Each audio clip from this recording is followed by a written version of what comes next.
The sun hung low over Liberty Square, casting long shadows across the polished stone of the War Memorial. Families strolled by, children's laughter echoed in the air, and couples paused to take in the names etched into the towering slabs of granite.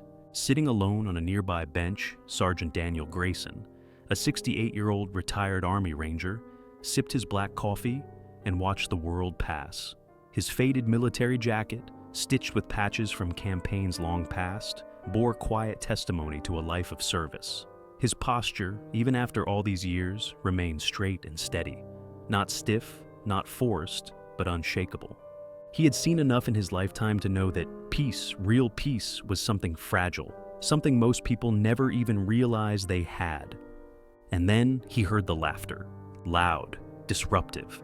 Daniel barely moved his eyes, but he saw them. 4 tourists, young, arrogant, clueless. They walked with the air of men who had never been humbled, who had never once questioned their own invincibility. Leading the group was Logan Barrett, a man who thrived on attention. Designer sunglasses perched on his head, his phone clutched tightly in one hand, recording everything like the entire world existed just for his amusement. His girlfriend Chloe trailed beside him, her face half curious, half annoyed, as if she had long since grown tired of his antics. As they passed, Logan caught sight of Daniel's jacket, the patches, the unmistakable military insignia. He slowed, smirked. He turned the camera toward Daniel. "All right, check this out, guys. We got ourselves a real-life war hero." His friends chuckled, though not all of them seemed entirely comfortable. Daniel didn't flinch, didn't even look up. He simply took another sip of his coffee. That should have been Logan's warning, but men like him never recognize danger until it was too late. Logan stepped closer, phone still rolling. "What's up, old man? You still out here living the Army life?" Daniel exhaled through his nose, setting his cup down on the bench beside him. "Hello, Mr. Pictures here. And before we continue with the story, please subscribe to the channel as it would allow me to continue with these stories. Thank you. Now back to the story." Logan grinned.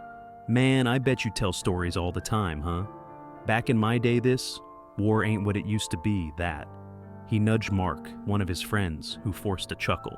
"Bet you got a whole playbook of heroic speeches, right?" The people walking by started to slow, sensing something was off. A few exchanged glances, others quietly reached for their phones. Daniel still didn't speak. Logan, encouraged by the lack of reaction, pushed further. "How many push-ups can you even do at your age, huh? You still think you could fight?" The words hung in the air like a bad smell. Even his own friends shifted uncomfortably now. But Logan wasn't smart enough to quit.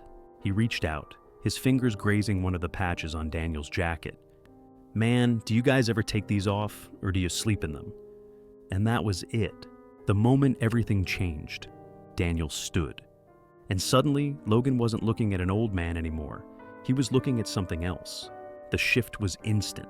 The people nearby held their breath. The park, once filled with idle conversation, suddenly felt too quiet. Daniel straightened his back, shoulders squared, his body still carrying the muscle memory of war. His eyes, calm and steady before, locked onto Logan with a weight that made the younger man flinch. Logan, to his credit, tried to laugh it off. "Whoa, hey, I was just messing around." Daniel stepped forward. His movements were slow, controlled, but there was something about the way he did it that made Logan instinctively back up. Then, in a voice low, firm, and sharp as steel, Daniel spoke. "Son, you have no idea who you're talking to." The laughter was gone now. Logan froze, suddenly aware that he had just pushed a man who had seen more violence than he could imagine.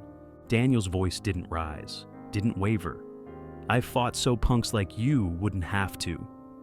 Logan tried to swallow, his throat dry. I didn't mean..." Daniel didn't let him finish. "You laugh at men like me because you don't understand what we've done. You don't understand what we've lost." A murmur rippled through the small crowd forming nearby. Someone whispered, "Damn!" Logan looked around, realizing for the first time that people were watching, that this wasn't just some harmless prank anymore. His face burned. He forced a smirk, trying to salvage what was left of his dignity. "All right, man. No need for the speech, okay? I was just joking." Daniel shook his head, exhaling through his nose. Then, in a motion so subtle, so casual, yet so powerful, He reached up, peeled his jacket off, and held out his left forearm. The scar ran from his elbow to his wrist, deep, jagged, old. A tattoo, faded but still clear, marked his skin. "You see this?" Daniel said, his voice still even. "This is from a place you've only seen in movies." Logan's face went pale. For the first time, he realized what he was dealing with. Who he was dealing with. Daniel slowly pulled his jacket back on, his message clear. The crowd watching, they got it. Logan, he was just starting to. His phone was still in his hand, the recording still rolling, but the moment wasn't his anymore. It belonged to the man who had just reminded him what real strength looked like. Daniel took one last measured breath. Then, without another word, he turned and walked away, leaving Logan standing there, humiliated, speechless, and utterly lost. And behind him, the crowd stood in stunned silence. Because some lessons don't need to be shouted, some lessons are felt, and Logan Barrett was finally starting to feel it. Logan Barrett didn't move for several seconds after Daniel Grayson walked away. His face burned, his fingers twitched around his phone, and his pulse pounded in his ears.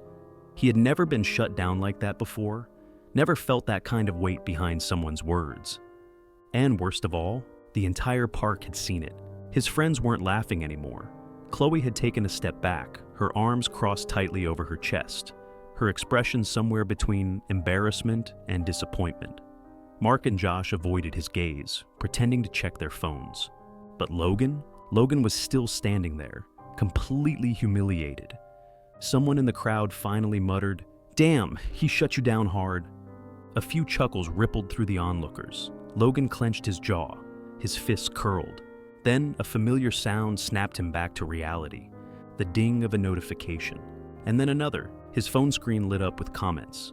Confused, he glanced down. His live stream was still rolling. The chat was blowing up. "Bro, you just got wrecked." "Dude, that vet just stared into your soul and ended your career."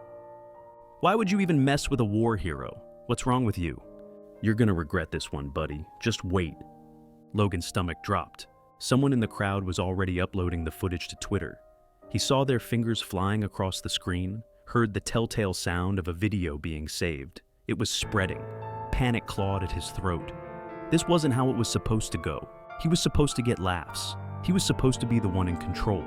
Instead, he had been shut down in the most brutal way possible. His pride refused to let it end like this. He forced a smirk, trying to play it off. "Whatever, man. The guy's just a cranky old dude who thinks the world owes him something." Chloe's head snapped toward him. "Are you serious right now?" Logan turned to her, caught off guard by the fire in her voice. She shook her head, disgusted. "That man just put you in your place without even raising his voice, and you're still running your mouth like an idiot?" Mark and Josh slowly edged away, clearly wanting no part of the sinking ship. Chloe wasn't done. "You just disrespected a man who bled for this country, in front of a crowd, and now the whole internet is about to see you for exactly what you are." Logan swallowed hard, gripping his phone so tightly his knuckles turned white. "It's just, people take this stuff too seriously." Chloe let out a sharp, humorless laugh. "Yeah? Well, let's see how funny it is when this ruins your life." She turned on her heel and walked away. Mark and Josh followed, neither sparing Logan a second glance.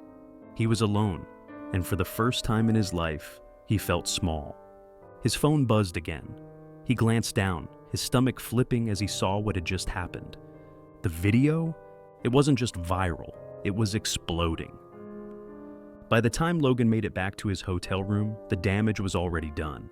His name was trending on Twitter, his inbox was flooded with messages, his social media notifications, thousands of angry comments, reposts, call-outs. The video had been reposted by a military veterans page with millions of followers. His face, his voice, his mockery. It was everywhere. He opened Instagram, only to see that his followers were dropping by the second. He checked Twitter. His latest post had been ratioed into oblivion. His email? A message from his boss. Subject: urgent, immediate call, requested regarding public incident. Logan's breath caught in his throat. This wasn't just some online joke anymore. This was his life. His hands shook as he tapped the screen, pulling up the email. The text was cold, impersonal, brutal. Logan, we need to discuss your recent behavior immediately. Your actions do not align with our company's values. We have received an overwhelming number of complaints. This is a serious matter, and your position with us will be under review. Please call me at your earliest convenience. Logan's stomach twisted into a knot so tight it felt like he might be sick. This couldn't be happening. He had thought it would blow over, that people would move on, but they weren't moving on. They were just getting started. His name wasn't just trending, it was being dragged through the mud. People had dug up old posts. They had contacted his job. They were calling him out on every platform, and everywhere he looked, it was the same. Entitled tourist mocks a veteran, instantly regrets it. How to Destroy Your Own Life in 30 Seconds, a guide by Logan Barrett. Man insults a war hero, now he's losing everything. Logan clenched his fists, his heart pounded, his vision blurred with panic. This wasn't how it was supposed to go. This wasn't supposed to happen to him.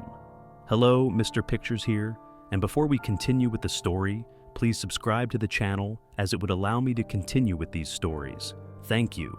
Now back to the story. Daniel Grayson didn't know or care what was happening to Logan Barrett. He had spent the morning like he always did, waking early, enjoying a quiet breakfast, walking to the memorial to sit on his bench, sip his coffee, and watch the world go by. He had no idea that the kid who had mocked him was having his life dismantled by the internet. Didn't know that the world had seen their encounter, judged for itself, and decided that justice was necessary. Didn't care. All he knew was that men like Logan had always existed, young, cocky, unaware of their own ignorance. And men like him had always shut them down. With words, with actions, with a simple, unshakable presence. A young man walked up to the bench, hesitating for a moment before speaking. "Excuse me, sir?" Daniel looked up. The kid, probably no older than 20, nodded toward the bench. "Do you mind if I sit?" Daniel gestured to the empty space beside him. "Free country." The kid sat, looking out at the memorial. "I saw the video, the one with you and that guy who was disrespecting veterans." Daniel raised an eyebrow. "That so?" The kid nodded. "Just wanted to say, my granddad served, and if he were still around, he'd have probably told that guy the exact same thing you did." Daniel smirked. "Smart, man." The kid hesitated before speaking again. "That guy, Logan, his whole life is falling apart right now. He's losing his job, his followers, everything. Some people think it's too much, but I don't know. Feels like karma, I guess." Daniel exhaled, taking a slow sip of his coffee. Then he set the cup down and said, "Karma's just another word for consequences, son." And with that, he went back to enjoying his morning. Logan sat in the dim light of his hotel room, the glow from his laptop screen casting harsh shadows across his face. His phone had been buzzing nonstop, his social media notifications an endless stream of angry messages, memes, and reposts. He had already turned off the sound, but the vibrations against the nightstand felt like a heartbeat pounding in his ears. He had spent the past few hours trying to salvage what was left of his reputation. He had posted an apology, one of those carefully worded damage control statements that he had seen influencers use when they got caught up in scandals. It was simple, direct, and completely fake. "I deeply regret my actions and the words I used. I have nothing but respect for our veterans, and I never meant any harm. I will take this as a learning opportunity to be better." He had stared at the post for 10 whole minutes before pressing send, waiting for the storm to subside. It only made things worse. The first response had been blunt, "Oh look, another sorry I got caught apology." Then came another, "Nah, we saw the video. You weren't sorry then, you're not sorry now." More poured in. "Delete your account, man. Nobody wants to hear it. Too late for this. You showed us exactly who you are. Your career is over, dude, and you did it to yourself." Logan felt sick. He wasn't some celebrity who could bounce back from controversy. He was just a guy who had said the wrong thing at the wrong time, to the wrong person, in front of the wrong crowd. And now, he was paying for it in ways he never imagined. His boss had called him 3 times. He hadn't answered, knowing exactly what the conversation would be. Instead, he let it go to voicemail, where he finally worked up the nerve to listen. "Logan, this is David. We need to talk. The company has received an overwhelming number of complaints about your behavior, and we can't ignore this. I need you to call me back immediately so we can discuss next steps, but I need you to understand, this situation is serious, very serious. Logan clenched his jaw, gripping the phone tightly. Next steps? He knew what that meant. They were going to fire him. He had worked for that company for 4 years. He had never been in trouble before. But now, one viral video, one bad moment, and it was all gone. His hands started shaking.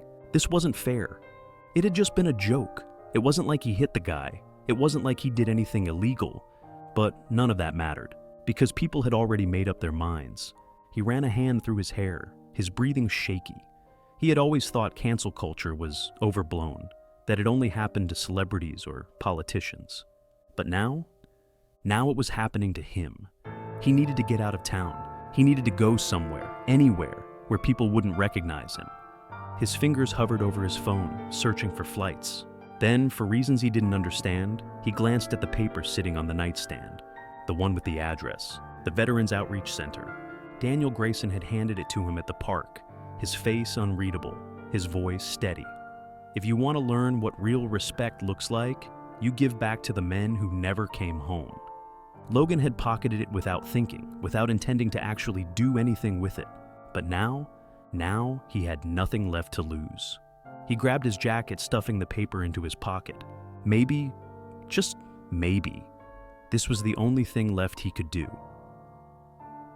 Sir.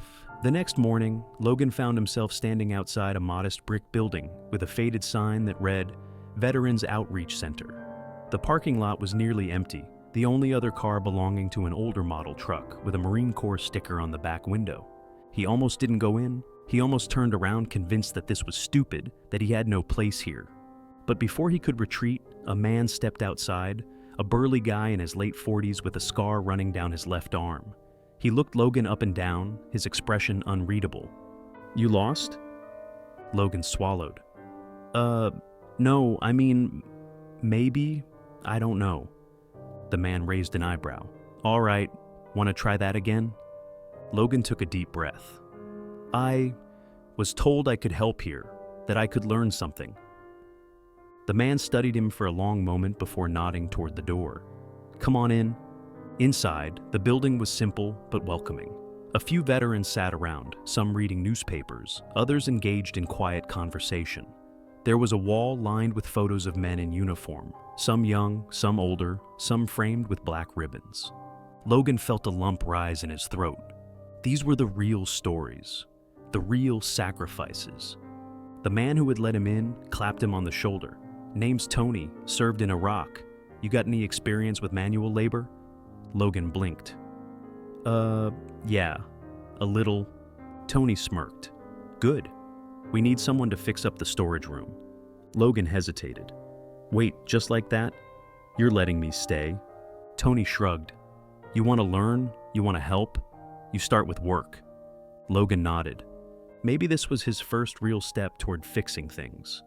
As he rolled up his sleeves and got to work, he couldn't help but wonder if Daniel Grayson knew he was here.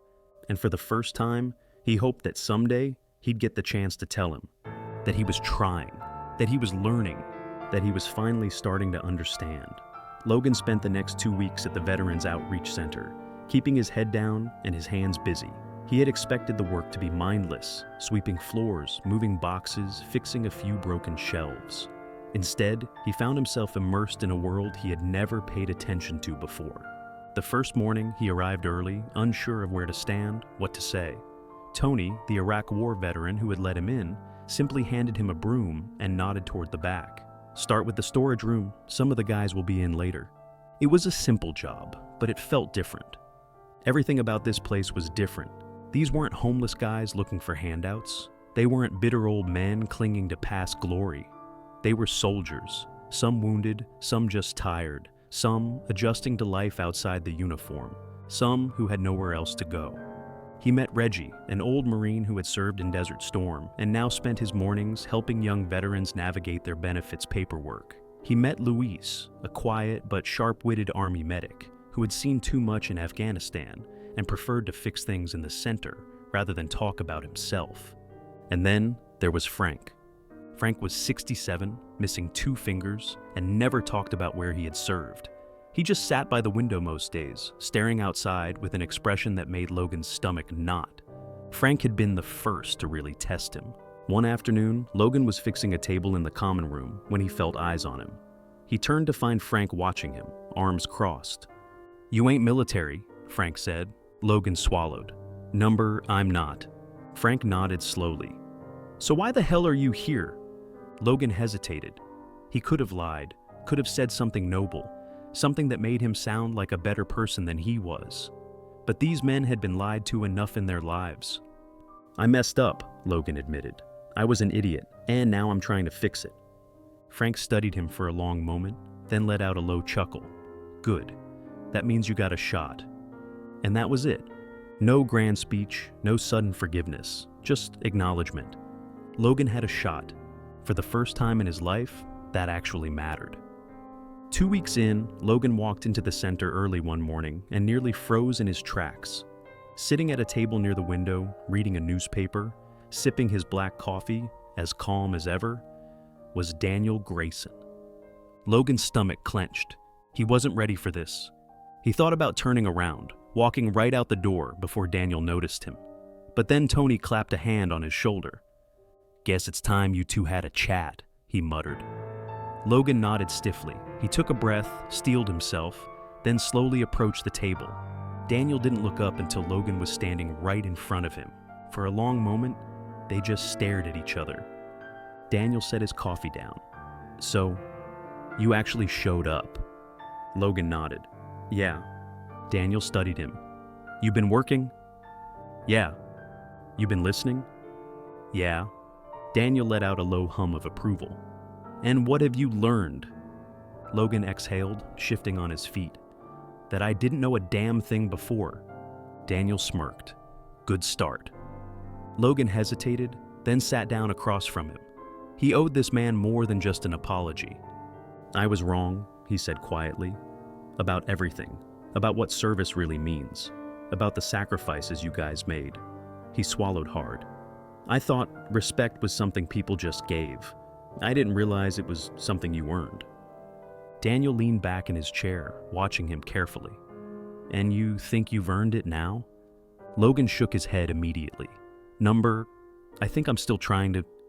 Daniel held his gaze for a long, long time. Then, finally, he nodded. "All right," he said simply. And somehow, that one word meant more than any lecture, any lesson, any punishment Logan could have received. The fallout from his viral video didn't disappear overnight. His job was gone. His old life was never coming back. But as the days passed, he found he didn't want it to. Because for the first time, he wasn't trying to impress anyone. He wasn't hiding behind his phone. He wasn't just a tourist passing through life without really seeing it. He was learning, he was listening, he was finally starting to understand. And maybe, just maybe, that was enough. End of story. Hello, Mr. Pictures here. And before we continue with the story, please subscribe to the channel as it would allow me to continue with these stories. Thank you.